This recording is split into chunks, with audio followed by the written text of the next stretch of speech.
نحمده ونصلي على رسوله الكريم اما بعد فاعوذ بالله من الشيطان الرجيم بسم الله الرحمن الرحيم رب اشرح لي صدري ويسر لي امري واحلل عقدة من لساني يفقهوا قولي۔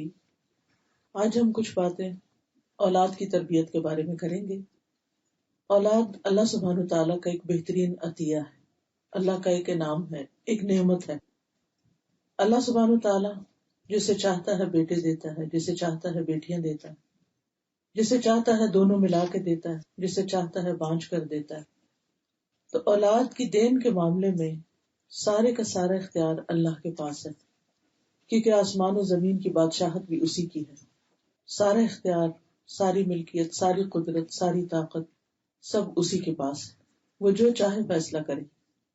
اس لیے اللہ سبحانہ و تعالی ہمیں جس بھی حال میں رکھے ہمیں اس پر راضی رہنا چاہیے، اور جب وہ اولاد کی نعمت دے تو اس پر خوش ہونا چاہیے۔ قرآن مجید میں اللہ سبحانہ تعالیٰ نے زکریا علیہ السلام کو جب خوشخبری دی یحییٰ علیہ السلام کی، تو وہ خبر یوں دی کہ یا زکریا انا نبشرک بغلام اسمہ یحییٰ، اے زکریا ہم آپ کو ایسے لڑکے کی خوشخبری دیتے ہیں جس کا نام یحییٰ ہوگا۔ تو گویا اولاد کے ملنے کی خبر جو ہے اسے خوشخبری کہا گیا، گڈ نیوز کہا گیا۔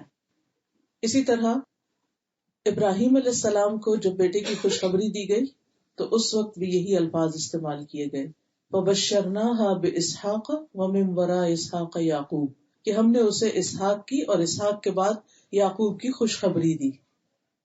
نبی صلی اللہ علیہ وسلم بھی بچوں کے ساتھ خاص معاملہ کیا کرتے تھے۔ حضرت حسن اور حسین کو فرماتے کہ ہما ریحانتای من الدنیا، کہ یہ دونوں میری دنیا کے پھول ہیں۔ جس طرح پھول کو دیکھ کر انسان خوش ہوتا ہے، پھول کوئی کھایا نہیں جاتا، پھول سے کچھ اور بنایا نہیں جاتا، پھول انسان کا دل بہلانے کے لیے ہوتا ہے، تو اسی طرح اولاد کے اگرچہ اور فائدے بھی ہیں، لیکن سب سے بڑا فائدہ اور سب سے پہلا فائدہ یہ ہوتا ہے کہ وہ ماں باپ کا دل خوش کر دیتی ہے۔ اور اگر اولاد بڑے ہو کر نیک ہو، اچھی ہو، تو ہمیشہ ماں باپ کے لیے خوشیوں کا باعث ہوتی ہے۔ شاید انسان کو دنیا میں کسی بھی اور چیز کے ملنے پر ایسی خوشی نہ ہو جیسی خوشی اسے اولاد کی نیکی اور اولاد کی کامیابی کو دیکھ کر ہوتی ہے۔ اور اس کے لیے دعا بھی ہمیں سکھائی گئی ہے، ربنا ہب لنا من ازواجنا وذریاتنا قرۃ اعین واجعلنا للمتقین اماما، کہ اے ہمارے رب ہمیں اپنے ازواج اور اولاد میں سے آنکھوں کی ٹھنڈک عطا کر، کہ ہم انہیں دیکھتے رہیں اور خوش ہوتے رہیں، اور ہمیں متقین کا امام بنا۔ اسی طرح اولاد کو بہترین کمائی بھی کہا گیا، یعنی انسان کا ایک تو مال، جیسے مانیٹری گینز اس کے لیے ایک بڑی خوشی کا باعث ہوتے ہیں جب انسان کو مالی کامیابی کوئی حاصل ہوتی ہے، لیکن اولاد جو ہے وہ اس سے بھی بہترین کمائی ہے۔ نبی صلی اللہ علیہ وسلم نے فرمایا یقیناً تمہاری اولاد تمہاری بہترین کمائی ہے، بس اپنی اولاد کی کمائی میں سے کھاؤ۔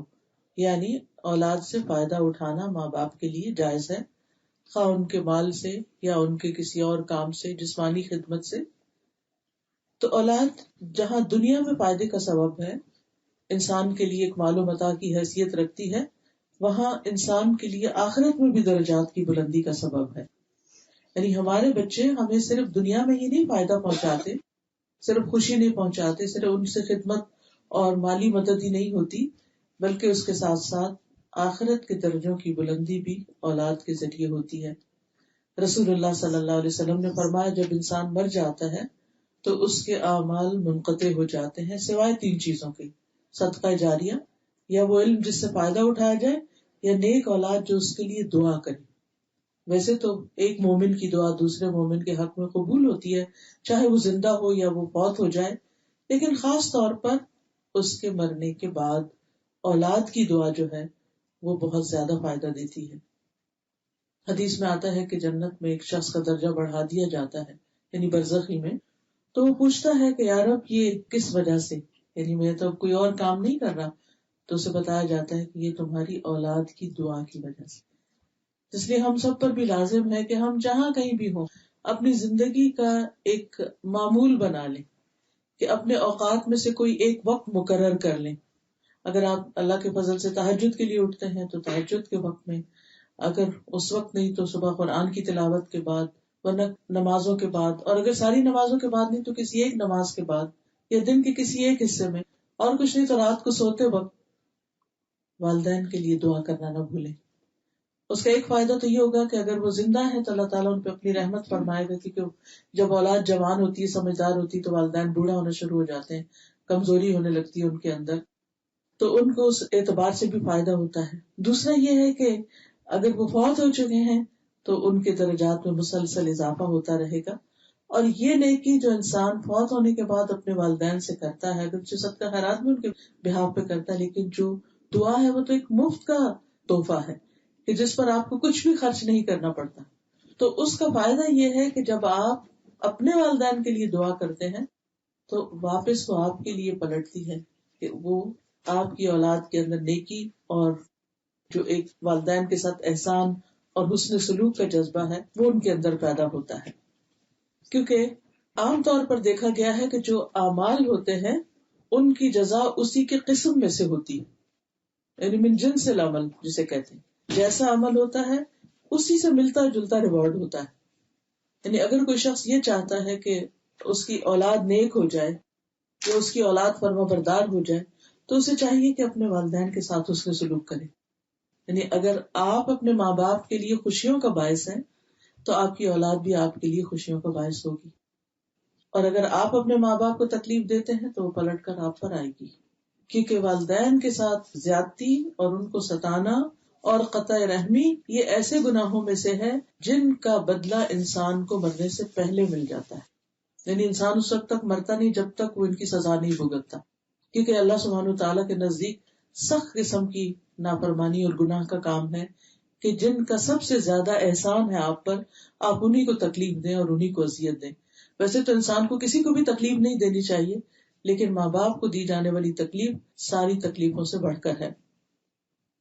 پھر یہ بات بھی ہمیں یاد رکھنی چاہیے کہ اولاد جو ہے وہ ہمارے لیے جہاں خوشی کا باعث ہے، جہاں ہمارے لیے دنیا اور آخرت میں درجوں کی بلندی اور نیک نامی کا باعث ہے. اگر دنیا میں بھی اولاد اچھے کام کرتی ہے تو ماں باپ کی عزت ہوتی ہے اس سے، وہاں اولاد ہماری ایک ذمہ داری بھی ہے.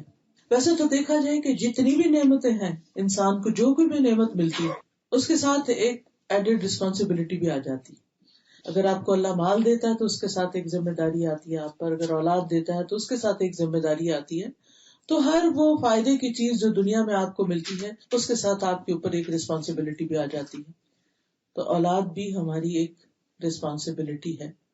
اور اس اعتبار سے کہ قیامت کے دن انسان سے اس کی رعایا کے بارے میں، خصوصاً اہل خانہ کے بارے میں سوال کیا جائے گا، پوچھا جائے گا. کہ اس سے پوچھا جائے گا کہ اس نے ان کے حقوق ادا کیے یا نہیں، ان کے بارے میں اپنی ذمہ داری ادا کی یا نہیں. اور خصوصاً ماں، یعنی باپ کی بھی ذمہ داری ہے لیکن ماں سے الگ سوال کیا جائے گا کہ اس نے کیا کیا. عبداللہ رضی اللہ عنہ سے روایت ہے کہ رسول اللہ صلی اللہ علیہ وسلم نے فرمایا، تم میں سے ہر شخص نگران ہے اور ہر شخص سے اس کی رعیت کے بارے میں پوچھا جائے گا. امام لوگوں پر نگران ہے، ان سے اس سے بارے میں پوچھا جائے گا. آدمی اپنے گھر والوں پہ نگران ہے، اوور آل اس سے ان کے بارے میں سوال کیا جائے گا. عورت اپنے شوہر کے گھر اور اس کے بچے کی نگران ہے. شوہر کے گھر بار مال جو کچھ بھی گھر میں ہے، جتنے بھی افراد ہیں، چاہے شوہر کے والدین ہیں یا کوئی اور ذمہ داری ہے، اور اس کے بچے کی نگران ہے اور اس سے ان کے بارے میں سوال کیا جائے گا. تو گھریلو امور جو ہیں یہ عورت کا دائرہ کار ہے اور عورت کی رسپانسبلٹی ہے، اور قیامت کے دن اس ذمہ داری کے بارے میں پوچھا جائے گا. تو اس لیے بہت ضروری ہے کہ ہم اپنی اس ذمہ داری کو احسن طریقے سے ادا کریں. کسی بھی ذمہ داری کو ادا کرنے کے لیے ضروری ہوتا ہے کہ انسان اس کے بارے میں معلومات حاصل کرے کہ ذمہ داری ہے کیا اور مجھے کرنا کیا ہے. تو اس پر چند ایک باتیں میں اپنی اور آپ سب کی یاد دہانی کے لیے کروں گی. سب سے پہلی بات تو یہ کہ اولاد کی تربیت اگرچہ اولاد کے پیدا ہونے کے بعد شروع ہوتی ہے، لیکن اس کی پلاننگ بہت پہلے سے کی جانی چاہیے، حتیٰ کہ شادی سے بھی پہلے، کہ آپ اپنی بچی کا، بیٹی کا رشتہ کہاں کر رہے ہیں، جس لڑکے سے کر رہے ہیں وہ کیسا باپ ثابت ہوگا، وہ آئندہ نسل کو پروان چڑھانے میں آپ کی بیٹی کے ساتھ کتنا تعاون کرے گا، وہ ان کے لیے کیسا رول ماڈل ہوگا. اور اسی طرح اگر آپ اپنے بیٹے کے لیے رشتہ دیکھ رہے ہیں تو صرف یہ نہ دیکھیں کہ لڑکی خوبصورت ہے یا لڑکی مالدار ہے یا بہت اچھی ڈگری یا بہت اچھی جاب والی ہے تو شاید ان چیزوں سے گھر میں بہت خوشیاں ہوں گی اور آئندہ کے لیے بہت فائدہ ہوگا. نہیں، یہ دیکھا جائے کہ وہ ایک ماں کی حیثیت سے کیسی ماں ہوگی، وہ آپ کی آئندہ نسلوں کی تربیت کیسے کرے گی اور اس کے لیے وہ کتنی فٹ ہے. جو لوگ اس چیز کو سامنے رکھ کر رشتہ کرتے ہیں، اگرچہ بچے مان جائیں، یعنی کیونکہ سب چیزیں آپ کے اپنے ہاتھ میں بھی نہیں، لیکن یہ ہے کہ بچوں کو بھی اپنے لیے جب وہ اپنی کوئی چوائس کر رکھیں تو یہ چیز ضرور رکھیں کہ یہ بیٹی ہو تو کیسا باپ ثابت ہوگا، بیٹا ہو تو جس سے شادی ہو رہی ہے وہ کیسی ماں ثابت ہوگی. اور پھر ہمیں اپنے بچوں کی تربیت بھی ایسے کرنی چاہیے کہ وہ جو کچھ بھی بنے لیکن بہرحال ایز این ہیومن بینگ اچھے ماں باپ ضرور ثابت ہوں جو اپنی آئندہ نسلوں کی بہترین تربیت کر سکیں. کیونکہ ہماری زندگی صرف یہ دنیا کی زندگی نہیں ہے کہ جس میں ہمیں اپنی اولاد کی کمائی کھانی ہے یا ان کی کامیابی سے نیک نامی کمانی ہے، بلکہ ہمارے لیے تو زندگی آخرت کی زندگی ہے جو ہمیشہ کی زندگی ہے. ہمیں تو ان کو اس طرح تیار کرنا ہے کہ وہ ہماری کل کے لیے ہمارے فائدے کے ہو جائیں اور ہمیشہ ہمیشہ کے لیے خوشیوں کا باعث ہوں، نہ کہ دکھوں اور تکلیفوں کا. تو پہلی چیز یہ ہے کہ اچھی ماں کا انتخاب کیا جائے، کیونکہ بچوں کی تربیت میں باپ سے زیادہ ماں کا حصہ ہوتا ہے. حضرت عائشہ کہتی ہیں کہ نبی صلی اللہ علیہ وسلم نے فرمایا، اپنے نطفوں کے لیے اچھی عورتوں کا انتخاب کرو، یعنی شادی کے وقت دیندار لڑکی تمہاری چوائس ہو. حدیث میں آتا ہے کہ عورت سے 4 چیزوں کی بنیاد پہ شادی کی جاتی ہے. آپ نے نصیحت کی کہ فاصبر بذات الدین تربت یداک، کہ تم دین والی کو اختیار کرو، یعنی جس کے اندر اللہ کا خود. دینداری سے مراد، کیونکہ جب ہم دینداری کی بھی بات کرتے ہیں نا تو ہم صرف ظاہریت دیکھتے ہیں، حالانکہ اصل دین تو اندر سے شروع ہوتا ہے، اندر سے باہر کی طرف آتا ہے. لیکن ہم عموماً یہ دیکھتے ہیں اچھا لڑکی حجاب کرتی، لڑکے کی داڑھی ہے، اچھا نماز پڑھتے ہیں، یا صرف ریچولز کو دیکھتے ہیں اور باقی ان کا معاملہ یا اخلاق یا طور طریقہ کیسا ہے اس کی طرف توجہ کم جاتی، جس کے نتیجے میں بعض اوقات بعد میں بہت فرسٹریشن ہوتی کہ ہم نے تو دیندار کے ساتھ شادی کی تھی اور یہ تو اس کی تو زبان ہی ٹھیک نہیں ہے یا معاملہ ہی ٹھیک نہیں ہے، کیونکہ ہم نے جو دینداری کا کانسیپٹ بنا رکھا ہے اصل میں وہ ٹھیک نہیں ہے. تو جو حدیث میں بھی آتا ہے دین اور اخلاق کا لفظ آتا ہے کہ اگر کسی کا اچھا رشتہ ہے جس کے دین اور اخلاق سے تم راضی ہو تو پھر اس سے شادی کر دو، ورنہ یہ کہ زمین میں فساد پھیلے گا.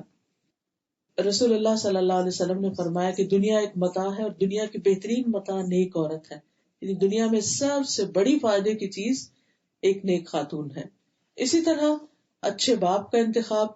ابو ہریرہ کہتے ہیں کہ رسول اللہ صلی اللہ علیہ وسلم نے فرمایا، جب ایسا شخص تمہارے پاس نکاح کا پیغام بھیجے جس کے دین اور اخلاق سے تم مطمئن ہو تو اس سے اپنی بیٹی کا نکاح کر دو، اگر ایسا نہیں کرو گے تو زمین میں فتنہ اور زبردست فساد پیدا ہوگا.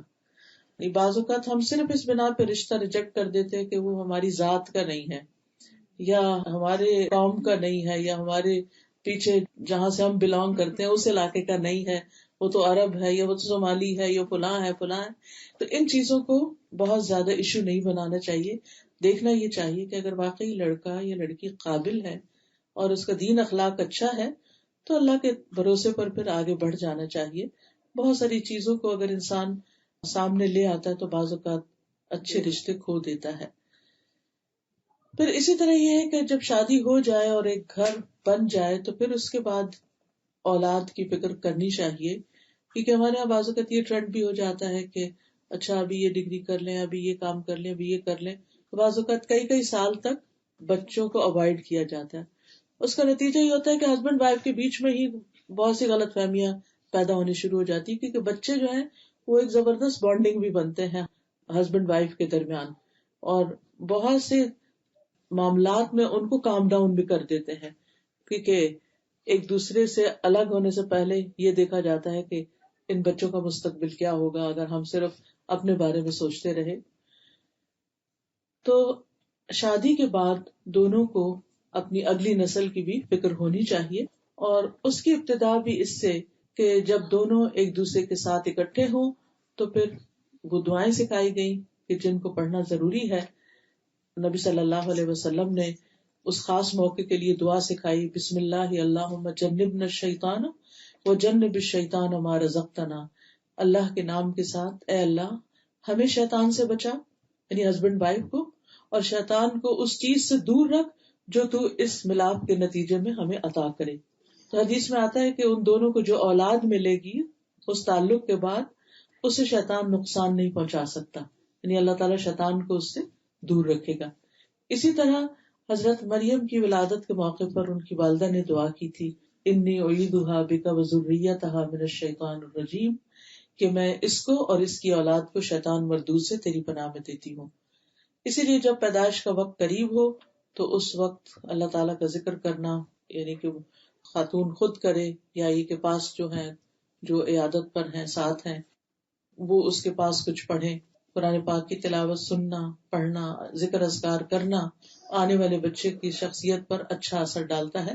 حتیٰ کہ جو پریگنینسی کے 9 مہینے ہیں ان میں بھی پازیٹیو تھنکنگ اور قرآن کا پڑھنا اور اچھی مجلس اور اچھی صحبت اور اچھے اخلاق یہ اس آنے والے بچے پر اثر انداز ہوتے ہیں.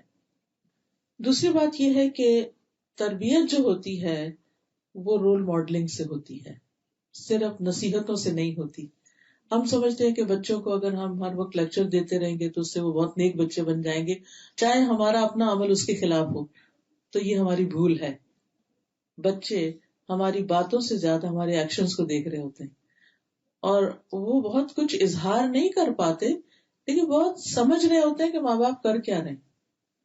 حتیٰ کہ جب وہ سمجھنے کے قابل ہو جاتے ہیں نا تو آپ نے دیکھا ہوگا کہ ذرا سے بچے بڑے ہوتے ہیں تو پھر وہ آپ کو بتانے لگتے ہیں اب امی کی یہ کہیں گی، اب یہ ہوگا، اب یہ ہوگا، وہ پورا پریڈکٹ کر دیتے ہیں. تو وہ کہہ دیتے ہیں اب مجھے پتا ہے اب آپ مجھے کیا کہنے والی ہیں، اور اب آپ مجھے اس سے روک دے گی اور اب ایسا ہوگا اور ویسا ہوگا. تو چھوٹے ہوتے ہوئے بھی وہ ہمیں دیکھ رہے ہوتے ہیں اور سمجھ رہے ہوتے ہیں. اب دیکھیے کہ جس ماں کے ساتھ پیٹ میں اتنے کلوز انہوں نے 9 مہینے گزارے اور پھر اس کے بعد دودھ پیا اور دن رات ساتھ رہے، وہ کیسے نہیں ماں کے مزاج کو سمجھیں گے کہ ماں کیا کرتی ہے. اس لیے بہت ضروری ہے کہ بچے کے ساتھ ہم آنےسٹ ہوں اور جو چیز ہم اس میں لانا چاہتے ہیں وہ پہلے اپنے اندر لے کر آئیں، کیونکہ خالی بول جو ہیں یا خالی باتیں جو ہیں وہ کھوکھلی ثابت ہوتی ہیں اگر آپ ان پر خود عمل نہیں کر رہے.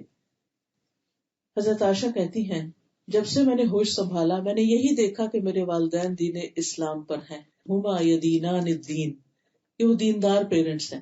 اب وہ اپنے ماں باپ کے حق میں ایک طرح سے گواہی دیتی ہیں. اسی طرح ہم بھی اپنے عام طور پر جب گفتگو کر رہے ہوتے ہیں تو اپنے ماں باپ کی نیکیوں کا ضرور ذکر کرتے ہیں کہ ہمارے والدین ایسے ہیں، ہماری امی یوں نماز پڑھتی تھی، ایسا کرتی تھی، ویسا کرتی تھی. ایک ایک چیز دیکھ رہے ہوتے ہیں، دوسروں کے ساتھ سلوک کیا کر رہے ہیں، سروینٹس کے ساتھ کیا کر رہے ہیں، گھر سے باہر کون رشتے دار آیا تو اس کے ساتھ پیش کیسے آئے ہیں، کس کو کیسے ویلکم کیا ہے، کس کے ساتھ تعلقات ٹھیک نہیں ہیں. اور بہت سی چیزیں تو مائیں ویسے بھی شیئر کرتی رہتی ہیں، اور کوئی نہیں تو جب اپنی فرینڈس کے ساتھ فون پہ کر رہی ہوتی ہے بچے سب کنورسیشن سن رہے ہوتے ہیں. تو اس لیے اس میں بھی بڑا محتاط رہنے کی ضرورت ہے کہ ہم کیا بول رہے ہیں ان کے سامنے. بعض اوقات وہ کام کچھ اور کر رہے تھے اور دھیان آپ کی طرف ہوتا ہے. اور کئی دفعہ آپ نے دیکھا ہوگا وہ تجسس بھی کر رہے ہوتے ہیں کہ اچھا امی ابو بات کیا کر رہے ہیں، ہماری ہی کوئی بات کر رہے ہوتے ہیں، جی میرا نام کیوں لیا. تو اس لیے اس میں بہت محتاط ہونے کی ضرورت ہے کہ ہم 24 گھنٹے ان کے سامنے ایک نمونہ پیش کر رہے ہوتے ہیں. تو اس سے جو تربیت ہو سکتی ہے وہ کسی اور طریقے سے نہیں ہو سکتی. اگر ہم یہ چاہتے ہیں کہ بچے نماز پڑھیں تو خود نماز کی پابندی کریں، اور جب ان کو بھی شروع کرائیں تو پاس کھڑا کر لیں، ورنہ تو کہنے کی بھی ضرورت نہیں ہوتی. آپ نے دیکھا ہوگا چھوٹے چھوٹے بچے آگے آ کے لیٹ جاتے ہیں اور دوپٹے کھینچ رہے ہوتے ہیں، اور وہ بھی نماز اور کچھ کر رہے کھیلتے کھیلتے آ کے نماز کے وقت ماں کو ضرور تنگ کریں. ہم اسے تنگ ہونا کہتے ہیں، ورنہ وہ اصل میں تو سیکھ ہی رہے ہوتے ہیں، وہ آپ کو کاپی کرنا چاہتے ہیں. اسی طرح یہ ہے کہ سورۃ کہف میں آپ نے دیکھا جن بچوں کی دیوار حضرت خضر علیہ السلام نے بنا دی تھی، حالانکہ اس بستی والوں نے ان کو کھانا دینے سے بھی انکار کر دیا تھا. تو موسیٰ علیہ السلام بہت حیران ہوئے کہ آپ نے ان لوگوں کے ساتھ یہ احسان کیوں کیا ہے جنہوں نے آپ کے ساتھ برا کیا. تو انہوں نے کہا کہ کانا ابوہما صالحا، کہ ان کا باپ بہت نیک آدمی تھا اور وہ فوت ہو گیا ہے اور یہ دیوار گر رہی ہے. ہم چاہتے ہیں کہ جب یہ یتیم بچے بڑے ہوں تو یہ اپنا خزانہ جو ہے وہ وہاں سے نکال سکے. تو اللہ سبحانہ تعالیٰ نے ان کے حق میں یہ حکم دیا ہے کہ ان کے لیے دیوار بنائی جائے. تو آپ دیکھیے کہ یہ جو والدین کی نیکی ہوتی ہے یہ صرف والدین کے نہیں اولاد کے کام بھی آتی ہے. کانا ابوہما صالحا. اس آیت پر مختلف اسکالرز نے اپنے اپنے خیالات ہیں ان کا اظہار کیا ہے. ڈاکٹر نبیل اوزی کہتے ہیں کہ جب مجھے نوافل کی ادائیگی میں سستی اور کاہلی ہونے لگتی ہے اور کام کاج میں نفل چھوڑنے لگتا ہوں تو مجھے میرے بیٹے اور دنیا کی پریشانیاں یاد آتی ہیں کہ کہیں نوافل کی ادائیگی میں میری سستی اور کاہلی میری اولاد کی پریشانیوں کا باعث نہ بنے. یعنی اگر میں عبادت میں کمی کر رہا ہوں تو ایسا نہ ہو کہ اس کی وجہ سے میری اولاد جو ہے وہ پیچھے رہ جائے. اور اس پر انہوں نے اسی آیت کا ریفرنس دیا وَكَانَ أَبُوهُمَا صَالِحًا کہ ان کا باپ نیک آدمی تھا. دو دعائیں جو رب اوزعنی والی ہیں جی ہاں وہ بھی تو دونوں والدین کے لیے ہیں. والدین کے لیے رب اوزعنی ان اشکر نعمتک التی انعمت علی وعلی والدی کہ اے اللہ مجھے توفیق دے کہ میں شکر ادا کروں اس نعمت کا جو تو نے مجھ پر کی اور میرے والدین پر کی. یعنی والدین پر جو نعمت ہے اس کا شکر میں ادا کروں کیونکہ اولاد والدین کی نعمتوں میں سے حصہ پاتی یعنی فائدہ اٹھاتی ہے چاہے دنیاوی نعمتیں ہوں یا پھر دینی ہو یا ان کا علم ہو یا اخلاق ہو یا ان کے ریسورسز ہو کچھ بھی ہو تو وہ اولاد کے کام آتے ہیں. تو اس لیے اس پر بھی اولاد کو بھی شکر ادا کرنا چاہیے کہ اللہ نے ہمیں اچھے پیرنٹس دیے جنہوں نے ہمیں یہ تعلیم و تربیت دی اور یہ سب کچھ سکھایا. ڈاکٹر نبیل اوزی ایک واقعہ یہ بھی لکھتے ہیں کہتے ہیں کہ میرا ایک دوست کویت میں ایک حکومتی ادارے میں بہت اچھے منصب پر تھا اچھی پوسٹ پہ تھا لیکن وہ چند گھنٹے روزانہ والنٹیئر کرتا ہے فلاحی کاموں میں لگاتا. تو میں نے کہا کہ تم اگر اپنے ہی کام میں زیادہ دلچسپی لو تو تمہارا اسٹیٹس اور بڑھ جائے گا تمہاری جاب اور زیادہ اچھی ہو جائے گی. یعنی بجائے اس کے کہ کہیں اور جا کے کام کرتے ہو تو اپنے ہی کام میں اور زیادہ وقت لگاؤ. کہنے لگا تم جانتے ہو کہ میں 6 بچوں کا باپ ہوں جن میں سے اکثریت میرے بیٹوں کی ہے. مجھے ڈر ہے کہ یہ بے راہ روی کا شکار نہ ہو جائیں. جب سے میں نے کانا ابوہما صالحا کی تفسیر پڑھی ہے میں نے اپنی زندگی کا ایک حصہ فلاحی کاموں کے لیے وقف کر دیا ہے اور میں اس کے بہترین اثرات اپنے بچوں میں دیکھ رہا ہوں. یعنی میرے والنٹیئر کرنے سے وہ خیر جو میں لوگوں کو پہنچا رہا ہوں اس کا اثر مجھے اپنے بچوں میں نظر آ رہا ہے کیونکہ وہ بچے دیکھتے نہیں کہ ہمارے باپ جو ہیں وہ کتنا لوگوں کا خیال کرتے ہیں. اور یہ اتنی سچی بات ہے مجھے خود یاد آتا ہے کہ جب میں چھوٹی تھی تو میرے والد چونکہ ہومیوپیتھک ڈاکٹر اور حکیم تھے تو انہوں نے اپنے کچھ اصول بنا رکھے تھے کہ کسی رشتے دار سے کوئی پیسہ نہیں لینا چاہے کتنا ہی دور کا کیوں نہ ہو. اپنے دینی دوست اور ان کے جتنے بھی ساتھ لوائقین ہیں ان سے بھی کچھ نہیں لینا. جتنے بھی غریب لوگ ہیں ان سے کچھ نہیں لینا اور جو دے سکتے ہیں ان کو بھی بس ایک ایوریج اس پر اور پھر اگر کوئی نہیں بھی دے سکتا تو مزید اس کے لیے کچھ اور بھی خدمت نہ دے. تو یہ سب کچھ ہماری آنکھوں کے سامنے ہو رہا ہوتا تھا. پھر وہ اپنی آمدنی کا ایک حصہ جو تھا وہ دین کے کام کے لیے ضرور نکال دیتے تھے. یعنی جب وہ اکٹھا حساب کرتے کہ کیا بچا ہے تو اس میں سے ایک لم سم اماؤنٹ جو تھی وہ انہوں نے لازمن نکالنی ہوتی تھی. پھر میں نے اپنی آنکھوں سے دیکھا کہ وہ ہر روز صبح اپنے کلینک پہ جانے سے پہلے اپنے پوری اسٹریٹ کے رائٹ لیفٹ وہ جو 40 گھروں کے جو ہمسایوں کا وہ آتا ہے نا اس میں سے وہ جو بڑے لوگ ہوتے تھے وہ نہیں جو ان کے سرونٹ کوارٹرز ہوتے تھے ایک ایک میں خود جاتے اور سب کا انہوں نے ریکارڈ لکھا ہوا تھا اپنے پاس کہ کس گھر میں کتنے بچے رہتے ہیں کون یتیم ہے کون بیوہ ہے کون کیا ہے. اور اس کے لیے یہ نہیں کہ کسی کو بھیج دیا اور جا کے اچھا چلو معلومات خود جاتے تھے. صبح صبح ان کا یہ طریقہ ہوتا تھا اور پھر اس کے بعد وہ ہر ایک کو اس کے مطابق جو مدد خدمت کرنی ہے خود یا دوستوں کے ساتھ مل کر تو وہ ان کی خدمت خلق کا یہ کام ہوتا تھا. تو اور پھر یہ ہے کہ ظہر کی نماز کے بعد مسجد میں یا آ کے واپس اپنے کلینک پہ جتنے بھی آس پاس کے علاقے کے لوگ ہوتے تھے ان کو قرآن پڑھاتے تھے. یعنی ترجمے کے ساتھ ان کی کلاس ان بٹوین جیسے لنچ ٹائم ہوتا ہے نا لنچ ٹائم بریک ظہر کی بریک اور اس کے ساتھ قرآن کی کلاس ہوتی تھی. تو یہ جو فلاحی کام ہے ان کو دیکھ دیکھ کے پھر اس طرح ہوتا تھا کہ جیسے ہمیں کہتے تھے کہ جتنے تم لوگ روزے رکھو گے اتنی زیادہ عیدی ملے گی. جب چھوٹے ہوتے جیسے نمازوں کا انعام اور اچھا جب عید آ جاتی تو عید سے 1-2 دن پہلے ہی ہمیں کہتے تھے یہ تمہاری عیدی ہے سب بچوں کو بلا کے اور پھر کہتے تھے اچھا اس میں سے اتنا صدقہ کرنا ہے. ہمارے ہاتھوں سے ہم سے صدقہ کرواتے تھے کہ یہ اب تمہارے ہو گئے اب تم کرو.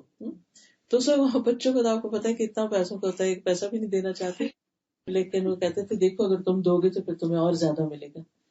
تو یہ حقیقت ہے کہ اگر ہم چاہتے ہیں کہ ہمارے بچوں کے اندر دین کی محبت ہو یا اور چیزیں اس طرح کی آئیں، نیکی کرنے کا خیال آئے، تو پھر ان سے کروایا بھی جائے اور خود بھی کیا جائے.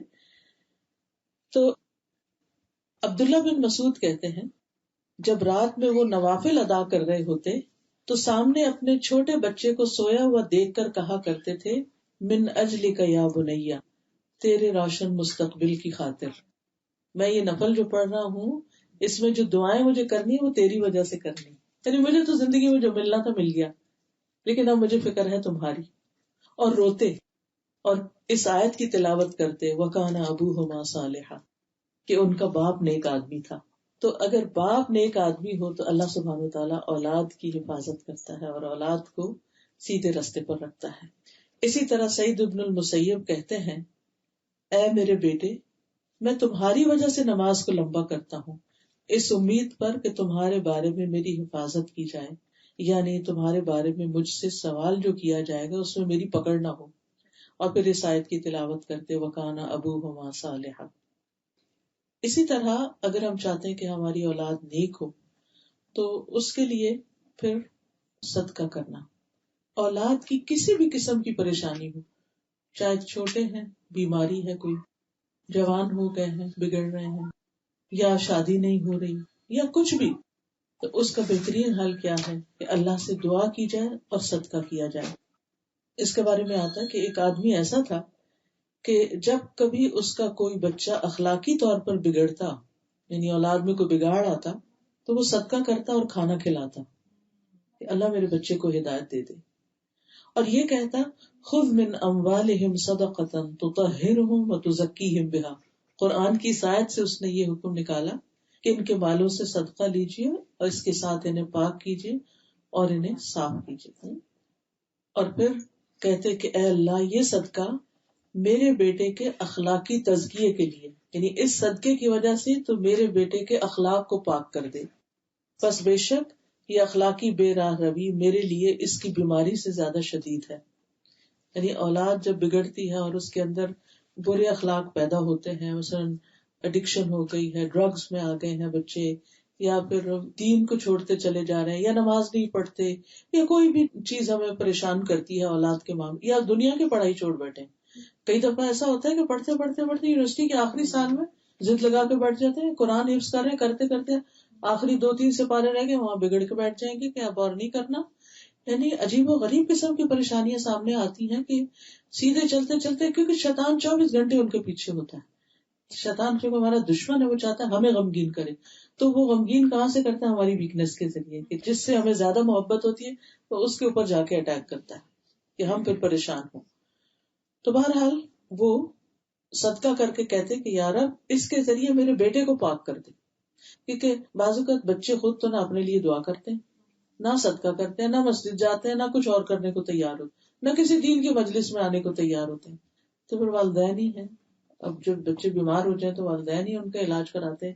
تو اخلاقی اور روحانی بیماریوں کا علاج بھی والدین کو ہی کرنا پڑتا ہے. اسی طرح دوسری چیز صدقہ کے علاوہ رات کو قیام کرنا، یعنی تہجد کی نماز پڑھنا. ایک اور آدمی کے بارے میں آتا ہے کہ اس کے پاس اتنا نہیں تھا کہ وہ صدقہ کر سکتا، یعنی مال نہیں تھا، بس گزارے لائق اس کی آمدنی تھی.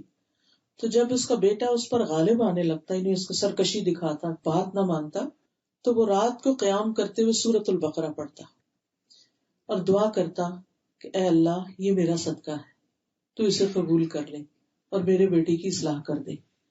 کیونکہ نیک اعمال کا وسیلہ دیا جا سکتا ہے. جیسے آپ کو یاد ہوگا کہ وہ جو 3 لوگ غار میں پھنس گئے تھے تو ہر ایک نے اپنی نیکی کو سامنے رکھ کے دعا کی تھی. تو قرآن مجید میں بھی آتا ہے کہ وابتغوا الیہ الوسیلۃ وجاہدوا لعلکم تفلحون، یعنی کہ اللہ کی طرف جانے کا وسیلہ تلاش کرو. تو ہم عام طور پر کسی نیک آدمی کو پکڑ لیتے یہ میرا وسیلہ، بھئی اس کے عمل تو اس کے ساتھ ہے، وہ آپ کے لیے وسیلہ کیا بنے گا؟ آپ کیا کر رہے ہیں؟ تو خود کوئی نیک عمل کرنا چاہیے جو ہم پہلے نہیں کر رہے. یعنی ہمارا ایک لیول ہوتا ہے نا، جو بھی ہم فرض اپنے پورے کر رہے ہوتے ہیں تو اس سے ایکسٹرا اپنے صدقہ روٹین وغیرہ میں جو کچھ دے رہے ہیں، لیکن خاص مسئلے کے لیے پر خاص صدقہ. اور خاص نماز، اور تہجد کی نماز میں سورۃ البقرہ وغیرہ پڑھ کے اس وقت دعا کی جائے کہ اللہ میرا یہ صدقہ ہے تو قبول کر، اور اس کے ذریعے میرے بچے کی اصلاح، یعنی یہ میرا عمل ایک وسیلہ ہے تجھ تک پہنچنے کا، تیرے قریب ہونے کا. سادہ وہ البقرہ کا ذکر آ رہا ہے، آپ کو مثال بھی دیجیے. آپ نے اپنے والد صاحب کی اپنی والدہ کی زہراوین والی جو کلام. جی ہاں، الحمدللہ میری والدہ کی عمر اس وقت تقریباً 76 ایئرس ہے، اور الحمدللہ چلتی پھرتی ہیں، اور اس میں انہوں نے اپنے بڑھاپے کو بہت اچھے کاموں میں لگا رکھا ہے. روزانہ الہدیٰ آتی ہیں، کلاسز اٹینڈ کرتی ہیں. ابھی ریسنٹلی انہوں نے تجوید کورس میں ایڈمیشن لیا ہوا اور اس میں اچھی مشکل ٹرمز یاد کر رہی ہیں. اور اس کے ساتھ یہ کہ ان کا روزانہ سورۃ البقرہ اور سورۃ آل عمران پڑھنے کا ہوتا ہے. الزہراوین 2 چمکتی صورتیں جن کے بارے میں حدیث میں آتا ہے کہ قیامت کے دن انسان کے اوپر پرندوں کے جھنڈ کی شکل میں آئیں گی اور سایہ کریں گی، اور اسی طرح بادلوں کی شکل میں آئیں گی اور سایہ کریں گی. تو وہ صبح صبح اپنا شروع کر دیتی ہیں، بیچ میں تھوڑا ریسٹ کیا، پھر پڑھا، پھر کرتے رات تک اپنی، اور پھر پڑھتے پڑھتے تیز بھی ہو جاتا ہے انسان ان صورتوں. تو انہوں نے وہ موٹے موٹے سے حرفوں والا سپارہ رکھا ہوتا ہے اور اس کی تلاوت کر رہی ہوتی ہے. اور اس سے فائدہ کیا ہوتا ہے کہ نہ کسی کی غیبت، نہ کسی کا گلا، نہ جھگڑا، نہ کچھ، اپنے مصروفیت ہے اور اس میں لگے رہے. اور اس کے بعد بھی اپنے بچوں کے لیے دعائیں. اور تو یہ ہے کہ خاص طور پر جب آپ ساری چیزوں سے فارغ ہو جائیں. ایک دور ہوتا ہے نا کہ ہم تیاری کا دور ہوتا ہے، یعنی شادی سے پہلے کا دور ہوتا ہے، اس میں ہم اسٹڈیز کر رہے ہیں، دنیا کا پڑھ رہے ہیں، دین کا پڑھ رہے ہیں، فراغت ہے، اپنی مرضی سے سوتے ہیں، جاگتے ہیں، کھاتے ہیں، پیتے ہیں، آتے ہیں، بہت کچھ کر سکتے ہیں. اس میں اللہ جس کو ہدایت دیتے تو اس کے لیے تو بڑی، یعنی جوانی کی عبادت جو ہے وہ تو بہت ہی زبردست چیز ہے. اس کے بعد شادی ہوتی ہے، پھر شوہر کی ذمہ داری، سسرال کی ذمہ داری، بچوں کی، پھر ایک 10-15 سال کا وقفہ ایسا آتا ہے کہ جس میں انسان بری طرح ہلا مارا جاتا ہے. ہر چیز اتل پتل ہو جاتی ہے، اس کے سارے جو روٹین بنی ہوئی ہوتی ہے وہ ساری ہل جاتی ہے. پھر دوسری نیکیوں کا موقع آ جاتا ہے. اولاد کو پیدا کرنا، تربیت کرنا، پالنا پوسنا، یہ کوئی کم درجے کی عبادت نہیں، یہ بہت بڑا کام ہے اگر صحیح طریقے پر کیا جا رہا ہو. پھر اس کے بعد یہ ہوتا ہے کہ بچے بڑے ہو جاتے ہیں، انڈیپینڈنٹ ہو جاتے ہیں، اپنی پڑھائیوں میں لگ جاتے ہیں، شادیاں ہو جاتی، پھر فارغ. اس کے بعد اب کیا ہوتا ہے کہ اگر ہمارے پاس کوئی صحیح کام نہیں نا، تو بڑی مشکل کرتے ہیں بزرگ. پھر وہ بچوں کے معاملات میں بہت انٹرفیئرنس شروع کر دیتے ہیں، پھر وہ بچے ان سے تنگ ہونے لگتے ہیں، پھر وہ بچوں سے وہ ناراض ہونے لگتے ہیں، وہ گھر میں ایک بدمزگی. اور بعض اوقات تو پھر وہ بچے کیک آؤٹ ہی کر دیتے ہیں گھروں سے. اس سے بڑی کیا بدقسمتی کی بات ہوگی. تو اس سے بہتر یہ ہے کہ بزرگوں کی اپنی کچھ مصروفیات ہوں، اور وہ بہترین مصروفیات یہی ہوتی ہیں کہ انسان اس عمر میں قرآن حفظ کرنا شروع کر دے. یہ 2 بہت اچھے اسکالر ہیں، سلیمان الاشکر اور احمد الاشکر. تو ان کی والدہ 70 سال کی ہوگی تھی اور وہ الف بے لکھنا نہیں جانتی تھی. تو ان کو شوق آیا کہ میں قرآن پڑھوں. تو بہرحال ان کے لیے انہوں نے استاد کا انتظام کیا، اور 74 ایئرس کی عمر تک انہوں نے قرآن حفظ بھی کر لیا. یعنی الف بے سے شروع کر کے پہلے ناظرہ پڑھا، پھر اس کے بعد حفظ کرنا شروع کیا. تو 4 سال لگے. تو اب دیکھنے میں تو 4 سال سے پی ایچ ڈی ہو جاتی ہے. تو یہ اس سے کچھ کم نہیں کہ انسان قرآن پورا حفظ کر لے. تو اگر ابھی ہمارے پاس مصروفیت ہے تو ہم اپنی ایک نیت بنا لیں کہ اللہ ہمیں توفیق دے کہ مرنے سے پہلے ہم بھی کچھ کر کے جائیں.